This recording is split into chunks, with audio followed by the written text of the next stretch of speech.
Salam sejahtera. Nama saya Mariam Mokhtar.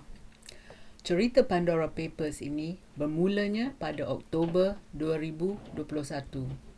Pada masa itu, bekas Speaker Dewan Rakyat Azhar Azizan Harun tidak benarkan permintaan dari mantan pemimpin pembangkang semasa itu, iaitu Anwar Ibrahim, untuk berdebat dalam parlimen mengenai kebocoran kertas Pandora. Ramai orang berpendapat yang Azhar, bekas speaker tu, yang paling tidak berkesan dan juga yang paling teruk. Jadi, mengapa ia tolak permintaan Anwar? Tidakkah Azhar sedar kepentingannya kertas Pandora itu?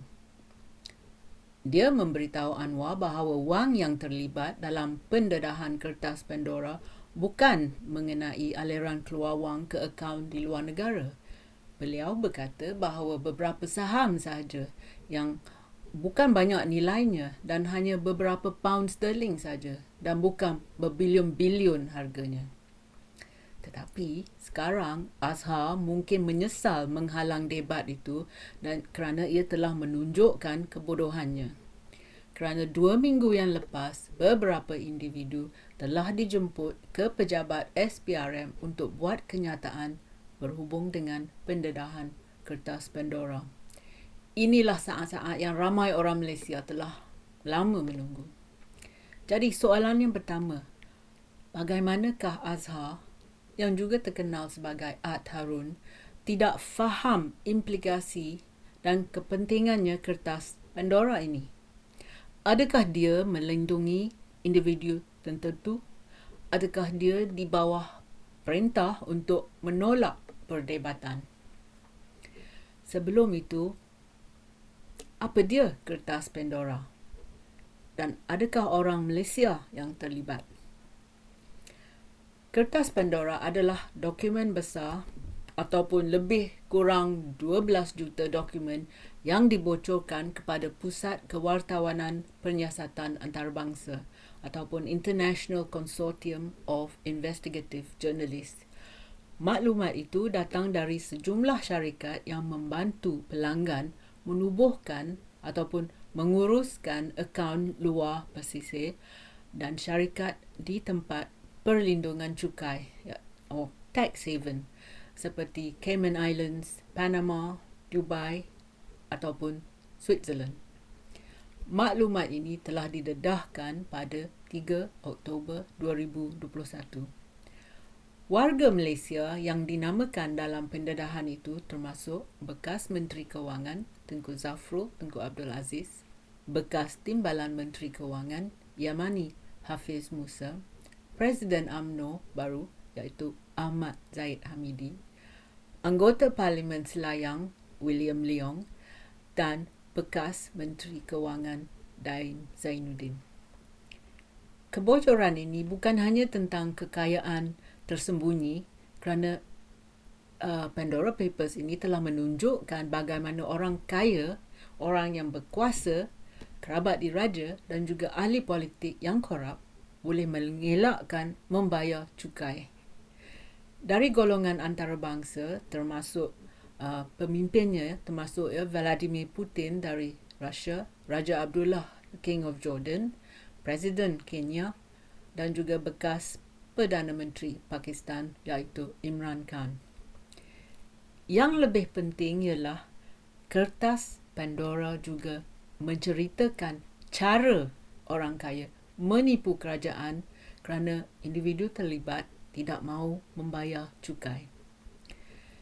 Mereka ada wang dan juga peluang untuk membayar orang tengah untuk menubuhkan syarikat supaya mereka dapat mengelak membayar cukai. Jadi, satu lagi soalan, macam mana pendedahan kertas Pandora boleh melibatkan Malaysia?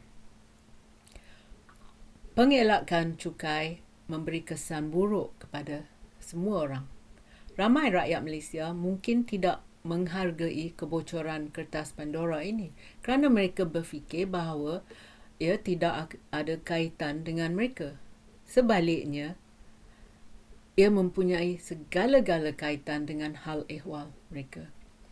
Apabila individu yang kaya termasuk dan terutama sekali ahli politik yang korup, mengelakkan membayar cukai. Fikirkan hasil cukai yang hilang dari perbendaharaan yang mungkin jumlahnya berbilion-bilion ringgit. Dalam negara kita, kalau kerajaan tak kutip cukai, macam mana kerajaan nak bayar kos perkhidmatan awam dan sosial dalam negara? Bukannya parti politik yang bayar semua perkhidmatan. Kerajaan dapat duit daripada anda dan saya, iaitu duit rakyat. Cukai yang dikutip kerajaan akan membayar gaji dan pencen penjawat awam dan juga angkatan tentera. Cukai membayar untuk semua perkhidmatan dan peralatan di negara ini seperti pembinaan jalan, pembinaan jambatan, sekolah, rumah sakit dan sebagainya. Cukai yang membayar kos projek negara. Cukai juga membayar peruntukan kesihatan awam yang lebih baik. Ia juga membayar untuk lebih banyak sekolah dibina, infrastruktur yang lebih baik, ekonomi rendah karbon dan juga penjagaan untuk melindung alam sekitar. Sebaliknya, orang kaya yang boleh sembunyikan kekayaan mereka akan gunakan duit itu untuk membeli hartanah, kapal layar, pesawat peribadi dan permata. Mereka bukan sahaja tamak tetapi tidak bertanggungjawab kerana nak elak bayar cukai. Seorang ahli politik yang korup mungkin telah memberitahu kawasan undinya, telling his electorate bahawa dana tidak mencukupi untuk membantu rakyat. Bayangkan kemarahan rakyat jika nama ahli parlimen mereka tu kemudiannya disenaraikan dalam kertas Pandora. Maknanya ahli parlimen itu munafik dan juga pembohong. Jadi, saya akan beri anda 10 fakta ringkas dari kertas Pandora ini. Nombor 1. Negara ada 2 sistem percukaian. Orang kaya senang mendapat manfaat kerana mereka tahu di mana mereka boleh mendapatkan syarikat dan akaun bank pesisir. Mereka juga mampu bayar orang tengah dan syarikat pesisir akan jaga duit mereka. Yang kedua, penubuhan syarikat luar pesisir bermaksud bahawa apabila hartanah dibeli, mereka mengelak membayar cukai di negara sendiri. Susah kita nak tahu siapa yang tuan punya syarikat pesisir itu. Yang ketiga, bila orang kaya elak bayar cukai, orang awam kurang menikmati perkhidmatan kerana kerajaan kurang duit dalam perbendaharaan dan kerajaan tak mampu membiayai perkhidmatan. Yang keempat, di sesuatu negara, orang miskinlah yang akan menanggung orang kaya. Rakyat biasa terpaksa bayar cukai, tapi orang kaya ada rezeki dan wang untuk mengelak membayar cukai. Anda mesti tahu yang kalau anda tak bayar cukai, walaupun RM10 ataupun RM100, Jabatan Income Tax akan kejar kita dan saman dan jail kita. Yang kelima, kertas Pandora mendedahkan yang jurang kekayaan antara orang yang miskin dan orang yang kaya amat besar. Yang kaya akan lebih kaya dan yang miskin akan lebih miskin. Fakta yang keenam, penubuhan syarikat luar pesisir mungkin tidak menyalahi undang-undang, tetapi wang yang mereka bawa lari keluar negeri tidak dapat dicukai oleh kerajaan. Jadi, siapa yang rugi? Rakyat yang rugi. Yang ketujuh, wang yang sekarang disimpan di luar negara boleh membantu membayar balik hutang negara kita yang lebih 1 trilion ringgit. Aliran kewangan haram akan menjejaskan banyak negara membangun, terutamanya dalam kutipan cukai dan pertumbuhan ekonomi. Yang ke-8, kerahsiaan orang kaya adalah supaya rakyat tidak sedar betapa kayanya seseorang itu dan apa lagi aset yang seperti rumah mewah, kapal terbang, jet peribadi, kapal layar yang mereka ada.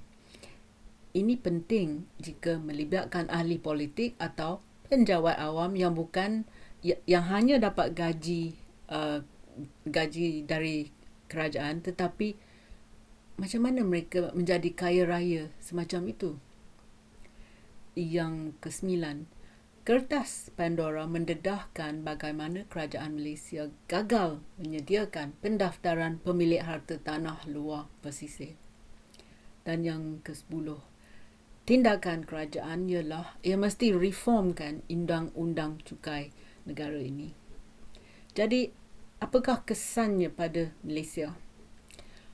Menurut kajian oleh Global Financial Integrity ataupun GFI yang berpusat di Washington, Amerika Syarikat, pada tahun 2015, Malaysia telah menduduki tangga ketiga dalam aliran keluar wang haram. Kajian melibatkan 148 negara dan GFI kata yang negara China iaitu People's Republic of China di kedudukan nombor 1 dalam aliran keluar wang haram. Diikuti oleh negara Mexico, lepas itu Malaysia dan Rusia. Tidak seperti kebocoran dokumen Panama Papers pada tahun 2016, tetapi sekarang ni Malaysia ditonjolkan secara khusus dalam Kertas Pandora. Khususnya kerana penglibatan rakan baik banduan kita Najib Abdul Razak iaitu Joe Low dalam skandal 1MDB.